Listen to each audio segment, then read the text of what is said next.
Hey guys, this is Names with Names Repairs, and in today's video I'm going to tell you 5 simple things that you need to look for when you're buying a Mercedes C180 compressor, the 1.8 liter W203 from 2004 to 2007, particularly those years and those models, the C180 compressor W203. These 5 simple basic problems that come along with these Mercedes are very common. Apart from rust, I'm not going to mention rust because rust was common in all Mercedes, but these 5 little simple things might just get you a discount when you're buying the Mercedes C180 compressor W203. So without wasting time, let's dive right into it. But before we begin, please like, share, and subscribe to the channel. I'm only new here, so please support me by just simply liking, sharing, and subscribing to the channel. It's that simple. 5 simple basic problems that are common in these cars. Number 1, it's the very simple thing. It's the door handle, the driver's side door handle. The driver's side door handle tends to break all the time. From all the Mercs that I've owned, the old ones from a 2005 to 2006, the C180 compressor, the driver's side door handle always breaks all the time. And I don't know why, but for some reason those door handles, they're always breaking. And what people do is they usually just glue it with super glue, and you don't know. So when you're buying the Mercedes, try it harder with your hand when you're closing the door to see if it's going to break or not. But it's an easy fix because there's so many Mercedes C180 compressors in Ireland and parts are everywhere. It's not a big deal, but that can get you a discount when you're buying the car from a dealer or anybody else who's selling. Try and jiggle the door handle a tiny bit, not to break it. If it's okay, it's okay. But if it's broken, you will see that it's going to come out easily because what people usually do is they put super glue on it. Okay, number 2, it's the driver's side window regulator button. This button always breaks, so in most cases, if the owner is genuine and honest about selling his car, he will tell you that the button has a problem. You have to twist it up a little bit so you can raise the window up or down. And that's a common problem with this Mercedes. I don't know why, but it tends to break all the time. That simple little button over there that raises the window up and down, that's always breaking on the Mercedes W203 C180 compressor. Moving on to number 3, we're going to go to the engine side of the car. The camshaft magnets, they tend to leak oil. Over time, the rubber that's inside it, the rubber O-ring, tends to wear out and they start leaking oil. So when you pop up the hood in the face of the engine, you will see these camshaft magnets. They are a common problem on the Mercedes. They like to leak, but it's not a big deal because parts are very cheap, especially on AutoDock. That's where I buy my parts. Even on other car dealers like Euro Car Parts or whatever motor factors that's in your area, you will find them camshaft magnets cheaper, 60 euro for 2 of them, and you can easily do the job yourself. But these camshaft magnets are common problems on these Mercedes. Most Mercedes C180 compressors in Ireland or any other Mercedes anyway, you find them in very good quality, even though if the year is very much older, because these cars were very expensive back in the day and they were owned by old gentlemen who had money and used to take care of these cars. And now that they've lowered in value, you and I can afford them. In most cases, they will be in very good condition, but these minor little things are the ones that usually break on these cars. But that's enough to say, hold on a minute, the camshaft magnets are leaking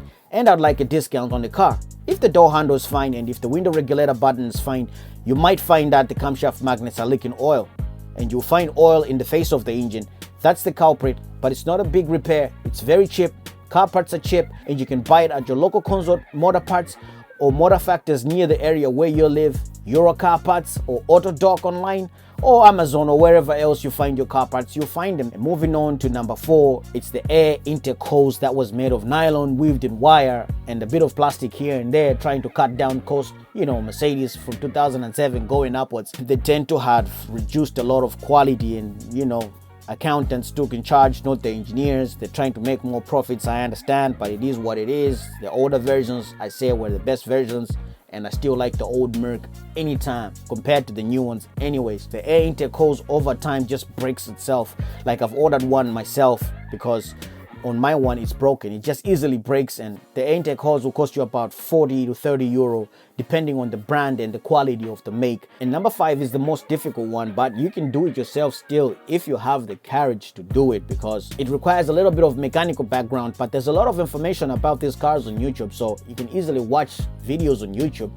about this issue on the Mercedes and DIY it yourself if you have the courage to do so, because many people these days usually DIY their things. They don't go to mechanics anymore. Like I don't go to a garage, I don't go to mechanics. It's been a long time since I've been to a garage before. Every single car that I have, I fix it up myself. I don't go to the garage, I'm a DIYer. And number 5 is the drive belt tensioner pulley. The drive belt tensioner pulley tends to go off, the bearings inside them, or even the alternator pulley itself, it tends to go off. The bearings inside them tend to wear out, and over a period of time you will hear clanking noise from the engine, a very bad noise, and you think, oh my god, this engine is gone. But no, the engine is not really gone. It's the drive belt tensioner pulley, or most cases the alternator pulley. They like to go off, and those two things would need some sort of mechanical background to look into.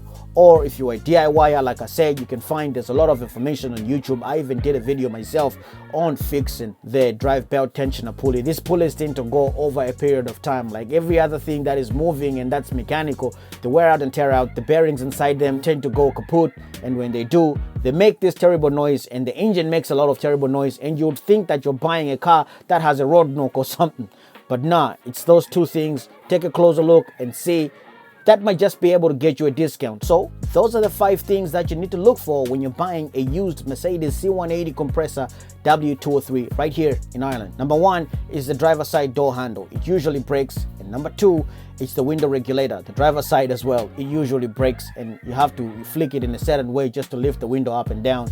And number 3 is the camshaft magnets. They like to leak. They're a common problem, but don't be afraid. When you see a lot of oil in front of the Mercedes engine, just know that it's the magnets. They're very cheap. They're 60 to 70 quid, and the job is also easy to do. And number 4, it's the air intake hose, made of nylon, weaved around wire and plastic. I don't know why Mercedes just didn't make the whole thing plastic. It would have lasted longer like that, but no, they didn't make it. The accountants thought it was wise to use cheap material, while the engineer would probably would have preferred something more everlasting, something like plastic or metal, whatever it is. And number 5 is the pulleys, the drive belt tensioner pulley and the alternator pulley. These are the main culprits that like to go off. Now and again, they like to go off and they make a bad knocking sound. And when they do, don't be afraid. It's just them. It's not the engine. The engine is perfectly fine. These are the 5 common problems that you'll find on the Mercedes C180 Kompressor W203. So if you like this video, please press like, share, and subscribe to the channel. If you already done so, thank you very much. See you on the next video. Peace, and I'm out.